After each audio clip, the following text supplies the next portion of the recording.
16 श्राद्ध में, श्राद्ध पक्ष में, घर में अगर गंगा का जल हो, आपके घर में अगर गंगा जल रखा हो, श्राद्ध पक्ष में तुलसी के क्यारे के पास में एक छोटी सी कटोरी रखकर घर का कोई भी व्यक्ति, चाहे महिला हो, पुरुष हो, पुत्रवधू हो, बच्चे हों, कोई भी हथेली में गंगा जल लेकर अपने पूर्वजों का स्मरण कर और वो गंगा जल काशी विश्वनाथ के नाम से अपने पूर्वजों का नाम लेकर वो कटोरी में अगर 5 बार या 7 बार छोड़ देता है तो उसके पूर्वजों को पिंडदान और तर्पण की जरूरत नहीं पड़ती, उनको मोक्ष प्राप्त हो जाता है। आपको लगता है कहीं कहीं कि मेरे पितर मुझ पर क्रोध कर रहे हैं? आपको कभी कभी लगे कि मेरे ऊपर पितृ दोष लगा हुआ है या पितरों का श्राप लगा हुआ है, या हमारे यहाँ पर लोग अधोगति में ज़्यादा मर जाते हैं, हमारे यहाँ ये काम ज़्यादा हो जाता है, तो निवेदन है, श्राद्ध पक्ष चल रहा है, प्रयास करिएगा। एक चावल की कटोरी में, कटोरी के अंदर थोड़ा सा चावल रख लीजिए कच्चा, उस चावल की कटोरी में एक बेलपत्र, थोड़ी सी दुर्वा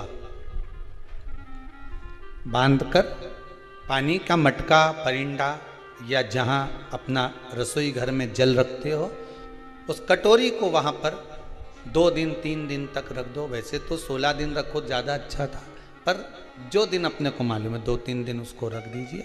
घी का दिया लगाइए। 3 दिन के बाद में उस दुर्वा को, उस बेलपत्र को शिव बाबा को ले जाकर समर्पित कर दो। चावल पूरे घर में घुमाने के बाद चिड़िया को या नदी में या किसी जीव को प्रदान कर दो। महाराज, पितृदोष के निवारण का सुंदर तरीका। कल आपको कथा में कहा था, अगर हम ब्राह्मण को भोजन नहीं करा पा रहे, गौ माता को भोजन नहीं दे पा रहे, श्वान को, कुत्ते को भोजन नहीं दे पा रहे, कौवे को भोजन नहीं दे पा रहे हैं, किसी कारणवश हम श्राद्ध नहीं कर पा रहे हैं, किसी कारणवश हम पूर्वजों को नहीं मना पा रहे हैं, ऐसा कोई घर नहीं जिसके घर के पितृ श्राद्ध पक्ष में पृथ्वी पर नहीं आते। तुम पूछो मत पूछो, तुम्हारे घर के पूर्वज तुम्हारे यहां जरूर आते। दरवाजे पर आकर खड़े होते हैं पितृ, दरवाजे पर आकर हमारे घर के पितृ खड़े होते हैं, स्मरण करते हैं कि हमको यहां से कुछ भाग प्राप्त होगा, कुछ मिल जाएगा। श्राद्ध पक्ष में सारा भोजन कोई भी लगाकर ब्राह्मण को जिमाए, उससे मतलब नहीं है, पर श्राद्ध पक्ष में तिथि पर, श्राद्ध में या अन्य तिथि पर, बरसी आदि तिथि पर अगर खीर का पात्र भरा जाए तो घर की बहू, घर की माता, घर की स्त्री, घर में जो ताई चाची जो भी है घर में स्त्री, उस खीर के पात्र को उसको भरना चाहिए। संपूर्ण थाली को ही लगा। और फिर निवेदन करेंगे, श्राद्ध पक्ष में एक बार प्रयोग कर देखिए, जिसके घर में 23 से 24 साल तक भी औलाद नहीं हो, 23 से 24 साल तक भी औलाद पैदा नहीं हुई हो, जिसके घर में संतान ना हुई हो, वो एक प्रयोग जरूर करे। एक प्रयोग जरूर करो कि 23 साल तक भी औलाद ना हुई हो तो श्राद्ध पक्ष में तुम्हारे दादा परदादा किसी का श्राद्ध घर में हो रहा हो, और किसी दादी का श्राद्ध, किसी दादा का श्राद्ध, किसी बुजुर्ग का श्राद्ध तुम्हारे घर में हो रहा हो, तो खीर के बर्तन में खीर तुम भरकर और उस ब्राह्मण को जिसको घर में बुलाया गया है भोजन कराने के लिए, वहां तुम देकर आओ और अगले श्राद्ध तक इंतजार करो। मेरा बाबा वंश की वृद्धि करता ही है, निश्चितता देता है, वंश बढ़ाता है। पितृदोष है, ये आपको कैसे मालूम पड़ेगा?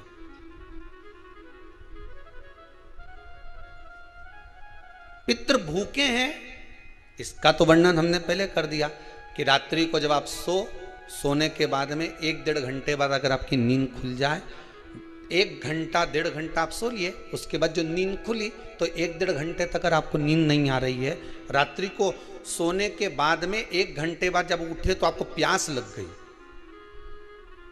भूख लगने लगी, प्यास लगने लगी कि मेरे को पानी पीना पड़ेगा, घबराहट हो रही, पानी पीना पड़ेगा।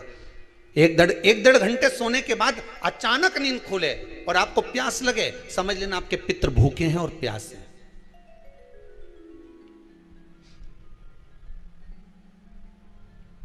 वो भूखे और प्यासे हैं, उनको जल की जरूरत है।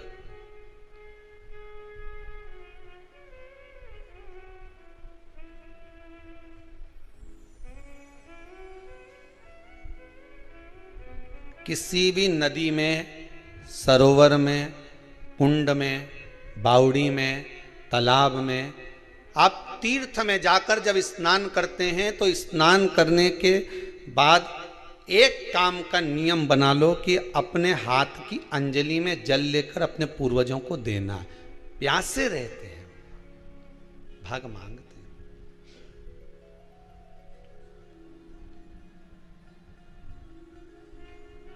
भाग प्राप्त करना। 3 वृक्ष पितरों के तुल्य हैं। नैमिषारण्य की कथा में भी कहा था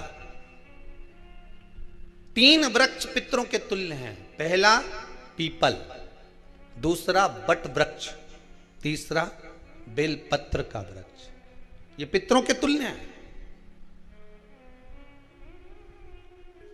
अगर आपको रात्रि में नींद नहीं आ रही है, ऐसा लगता है कि रात्रि को 1 घंटा 1.5 घंटा सोने के बाद कुछ गलत गलत विचार आने लगते हैं, नींद सुबह 3 बजे तक 4 बजे तक नहीं आती, 4 बजे के बाद फिर नींद आती है, तो एक प्रैक्टिकल जरूर कर देखना।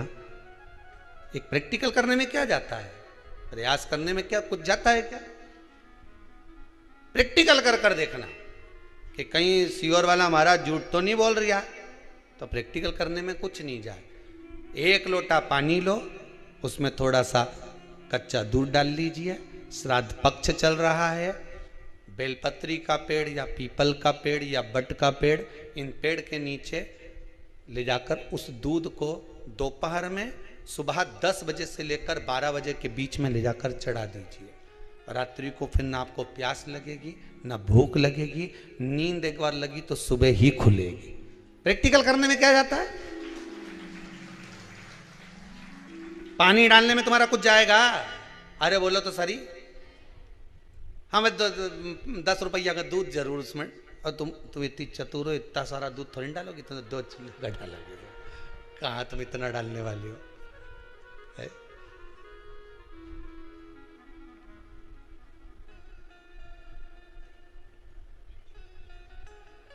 कहा बहुत चतुर लोग हो रहे संसार में हो। भले पूजन पाठ नहीं करे, पर कहीं का एकदम मिलने आ जाए ना, क्या अम्मा जी है क्या पाठ कर रही है, फिर वो भी बैठ गई तुरंत, अभी तो सोई थी,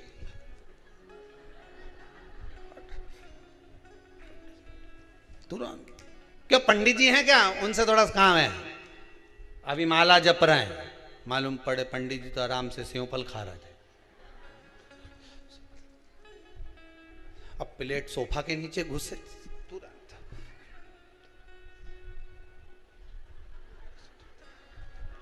आंख दिखे। प्रैक्टिकल करने में क्या जाता है, कुछ भी नहीं बिगड़ेगा। ये तो बस जल डालोगे तुम्हारा ही कुछ अच्छा हो सकता है, बाबा की कृपा है।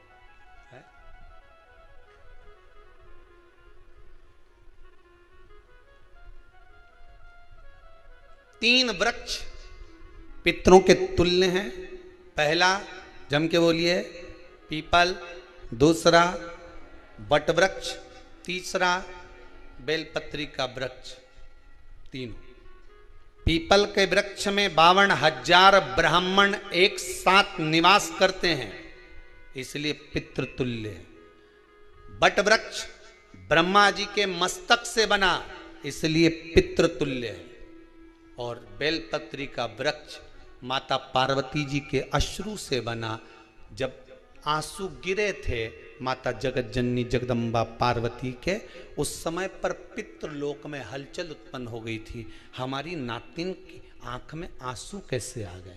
मैनावती की पुत्री है,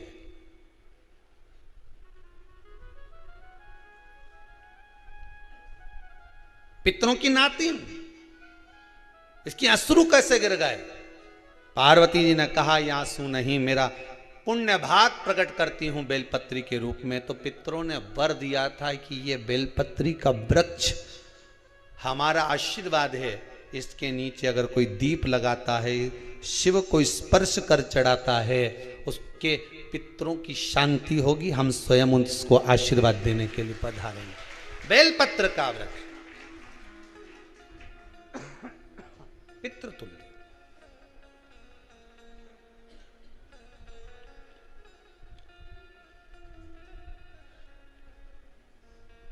तो रात्रि को अगर भूख लग रही है, प्यास लग रही है, तो पितृदोष।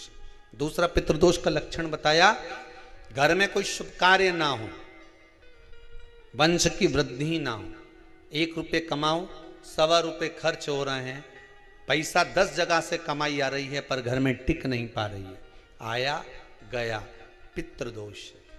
जरा सी कटोरी पड़ी है उसके पीछे विवाद चालू हो जाए, पानी ढुल गया उसके पीछे विवाद हो जाए, या छोटी छोटी बात में घर में क्लेश मचा हुआ है, पितृदोष है। समझ लो हमारे पूर्वज हमसे खुश नहीं, प्रसन्न नहीं। कोई कहता है गुरुजी श्राद्ध बड़े बेटे को करना चाहिए कि छोटे को करना चाहिए? शिव महापुराण की कथा कहती है, अगर जायदाद का पूरा हिस्सा बड़े ने लिया हो और तुमने अपनी माता का दूध ना पिया हो तो एक ही को कर लेने दो। अगर माता का दूध पिया है और अगर एक अंगूठी भी ली है, जरा सा एक कपड़ा भी अगर सास का लिया है, तो श्राद्ध तो तुझे करना ही पड़ेगा, करना ही पड़ेगा। तूने मेरा दूध पिया है तो बिल्कुल जम के तो बोलो।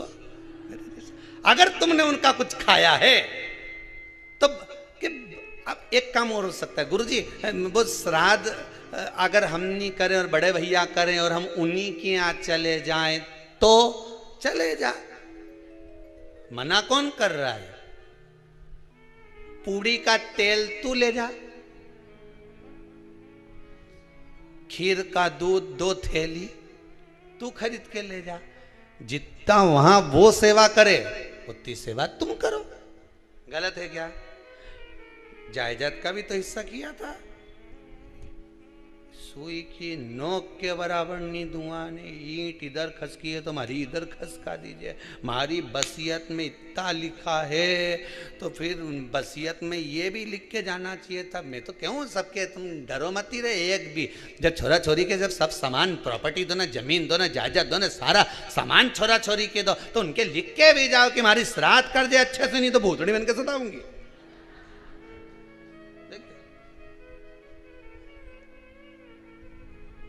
श्राद्ध करो। कितना दिया तुमको? बोलो ईमानदारी से बोलना, कितना दिया? ढेरों। और एक बात बहुत अच्छे से कहूंगा, आप लोगों के जीवन में उतरे। अगर मायके में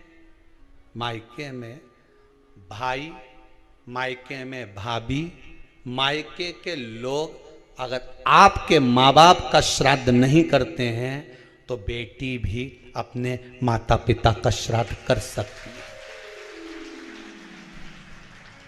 उसने भी दूध पिया है अपने माता पिता का,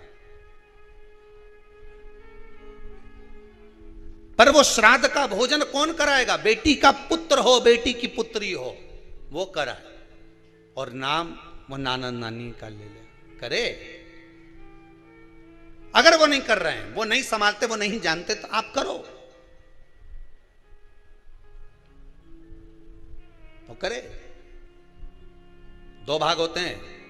जब एक रोटी गाय के मुख में दी जाती है, गाय के मुख में जब हम रोटी देते हैं, एक रोटी जब देते हैं, या तो गाय के मुख में 16 श्राद्ध में जब रोटी देते हैं तो रोटी को बीच में से तोड़कर, रोटी का जो भाग होता है उसको मतलब ऊपर से फुलका का परत नहीं निकालना है। रोटी जो सीधी सीधी है ना, जैसे ये रोटी है तो इसको बीच में से तोड़ लिया, 2 भाग विभाजित कर लिया, नीचे वाले भाग में भी थोड़ा सा गुड़ शक्कर रख लिया, ऊपर वाले भाग में भी गुड़ शक्कर रख लिया, एक के ऊपर एक रोटी को रख लिया, वो गाय को दी। तो अपन श्राद्ध पक्ष में 2 पूड़ी का प्रमाण है कि गाय को 2 रोटी दी जाती है, कुत्ता को 2 रोटी दी जाती है। 2 पूड़ी रख के देते हो, नहीं देते? आप लोग तो देते होगे, 2 पूड़ी के ऊपर पूड़ी रखकर, थोड़ा सा मीठा रखकर, नमकीन रखकर, कुत्ते को भी देते, 2 पूड़ी तोड़कर कागा को भी देते। 2 पूड़ी का प्रमाण कहां से आया?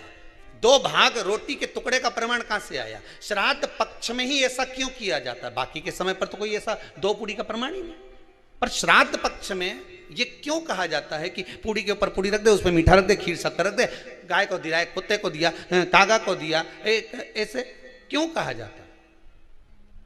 उसका कारण क्या होता है? उसका केवल एक कारण है, जो नारी ने भोजन का निर्माण करा है, जो घर की बहू भोजन बनाई है, जो घर की बेटी ने भोजन बनाया है, घर की माता ने भोजन बनाया है। महाराज, पिता पुरुष एक कुल को तारता है, बेटी 2 कुल को तारती है। जब श्राद्ध पक्ष में 2 भाग रोटी के कर कर गाय को देती है, तो 1 भाग तो उसके ससुराल वालों को मिलता है।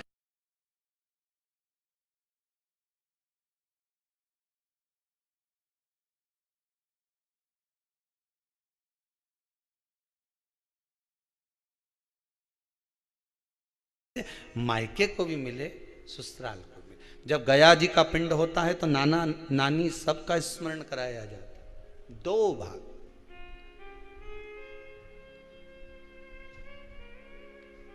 पुण्यता प्राप्त।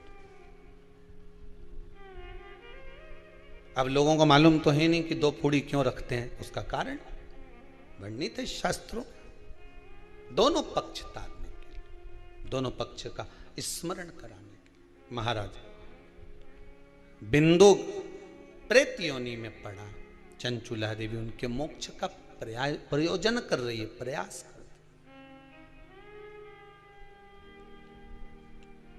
क्या करा जाए कि इनको मोक्ष मिल जाए? कहा शिव महापुराण की कथा। पार्वती मैया की सहेली बन गई और पार्वती मैया ने शिव महापुराण में प्रेत योनि से मुक्त होने के लिए कहा, तुम रुका जी के यहाँ जाओ, देवऋषि नारद के पास जाओ। नारद जी ने तुमरुका जी के पास भेज दिया। क्यों? नारद जी जानते हैं मैं कथा नहीं कह सकता, मैं कथा सुन सकता हूं पर कह नहीं सकता। कहने के लिए मुझे बैठना पड़ेगा, सुनने के लिए हो सकता है कि मैं चले जाऊं, वापिस आकर बैठ जाऊं।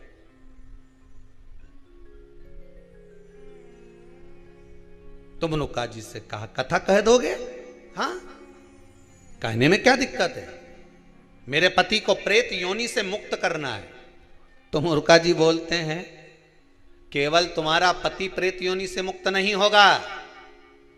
तुमरुका जी ने शिव महापुराण में कहा, सुनो चंचुला देवी, केवल एक व्यक्ति शिव पुराण से नहीं तरता, इस बिंदुक जैसे ना जाने कितने प्रेत इस वायुमंडल में घूम रहे होंगे, ना जाने कितने पितर, ना जाने कितने आहूत, ना जाने कितने वासुक इस वायुमंडल में घूम रहे होंगे। तुम्हारा पति तुमको दिखा नहीं, तुम्हारा बिंदुक तुम्हें कभी नजर आया नहीं, फिर कारण क्या था? बस मन में शांति नहीं है। घर में सारा सुख है पर हृदय में शांति नहीं, समझ लो पितृदोष है। क्या करा जाए? फिर क्या करोगे? महाराज, हृदय शांति, हृदय शांति।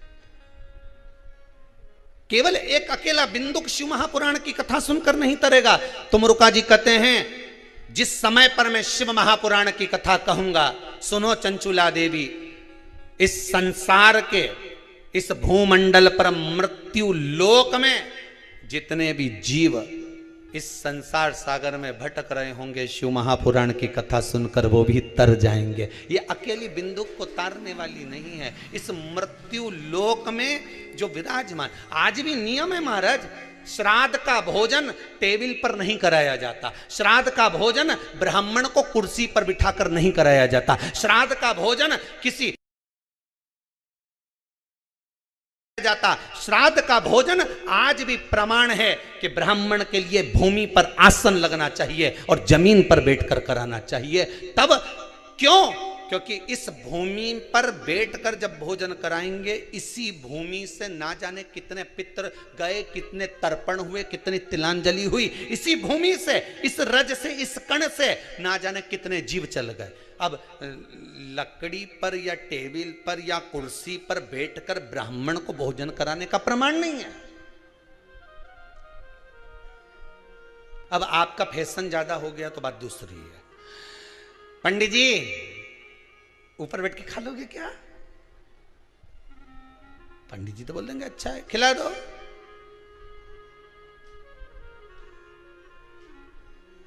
ऊपर बैठ के क्यों? वो झुकने में थोड़ी सी कमर लचक जाए, क्योंकि खीर परसेगी तो झुकना पड़ेगा।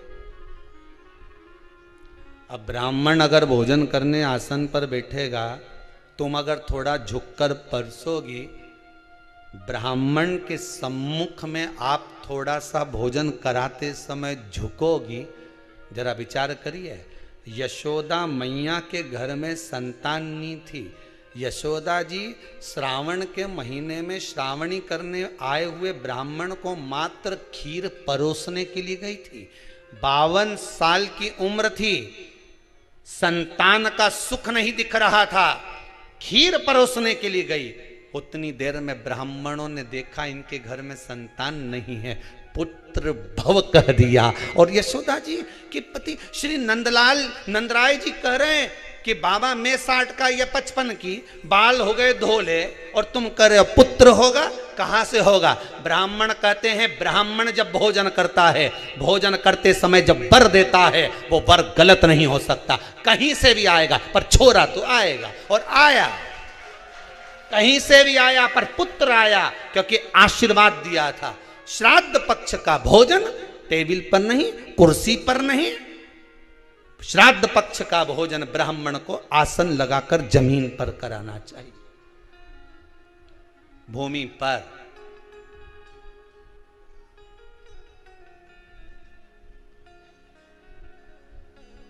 अब आजकल के ब्राह्मण भी थोड़े नीचे,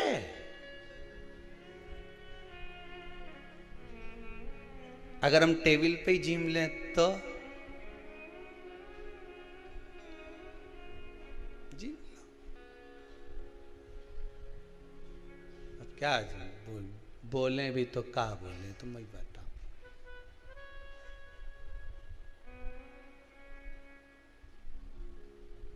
थोड़ा सा भाग भूमि का हो महाराज।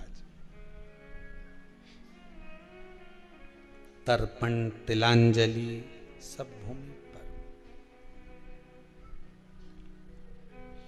हम तो जो जजमान हवन करने के लिए भी जो जजमान लोग नाम लिखाए हैं पितरों के लिए, तो हम उनको भी कहते हैं कि कुर्सी पर बैठकर आहुति छोड़ने से अच्छा है आप बैठो मनानी पर, पहले सबसे पहले भूमि पर 10 मिनट बैठो, पर बैठकर आहुति छोड़ो। उसके बाद भले आप स्टूल लगाओ, कुर्सी लगाओ, आपकी मर्जी, पर 10 मिनट 5 मिनट तो आप भूमि पर बैठो उन जीवों के लिए।